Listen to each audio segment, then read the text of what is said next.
오늘 말씀에 등장하는 사람이 누구냐면 엘리야예요.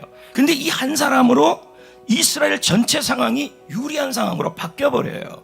우리가 좀 이해해야 될 게 뭐냐면 당시의 배경이 어떻게 되냐는 거죠. 북쪽 이스라엘 전체가 전부 3년 반이 넘게 비가 오지 않은 거예요. 거기다가 기근이 심한 겁니다. 그 엘리야의 상황이 현재 이런 환경적 분리 속에 있었다는 거예요. 그리고 두 번째는 뭐냐면 하나님의 선지자들은 다 색출해가지고 죽이려는 상황이에요. 그러니까 지금 선지자들 엘리야의 입장에서 본다면 자신들을 보호해주고 막아줄 뒷배가 없는 거예요. 오히려 저쪽이 더 센 거예요. 세 번째는 엘리야하고 바알과 아세라의 선지자들이 갈멜산으로 올라가서 누가 섬기는 신이 참신인지를 대결을 하는 내용이에요. 그런데 문제는 이쪽에는 850명이 되고 엘리야는 혼자가 되는 거예요. 그럼 뭐예요? 숫자에서 밀리는 거예요. 지금요. 안 그래도 여러분 상황이 좋지 않은데 그 상황 속에서도 엘리야는 36절에 보면요, 저녁 소제를 드린다는 얘기가 나와요. 이 소제는요, 헌신, 충성, 감사가 들어있어요.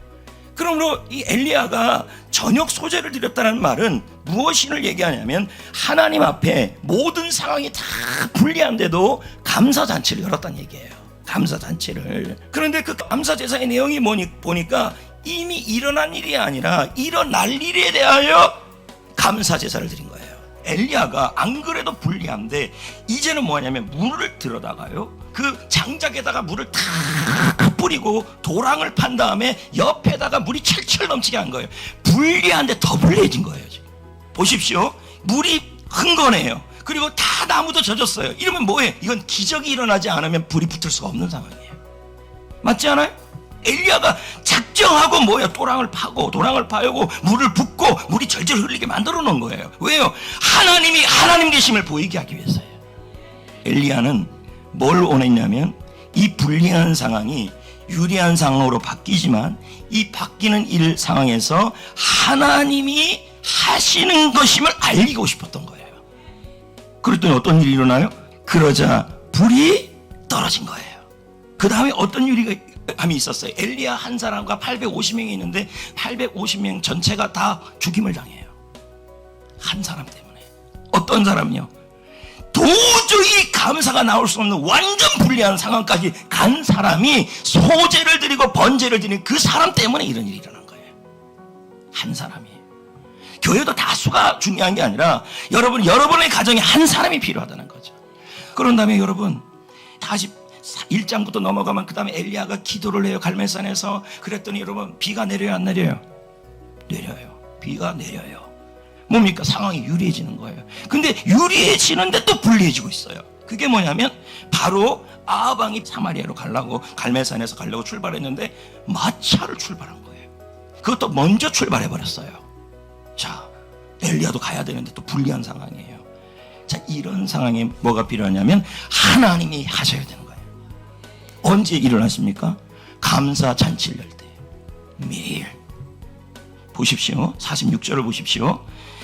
자, 여호와의 능력이 누구에게 임했어요? 엘리야에게 임해서 허리를 동하고 이스라엘로 가는데 아합이 먼저 출발했는데 아합 앞을 추월하고 있어요. 가능한 일이에요, 이게요? 이 사람은 뛰고 있고 저 사람은 차 타고 가고 있는데, 근데 그게 가능하게 되었다는 거예요. 여러분, 아무리 분리해서 인간적으로 방법이 없을 때는요, 하나님이 하시면 되는 거예요. 그런데 하나님이 이 상황을 유리하게 바꿔주는 사람이 때가 언제냐면 여러분, 감사 잔치를 하는 사람들이.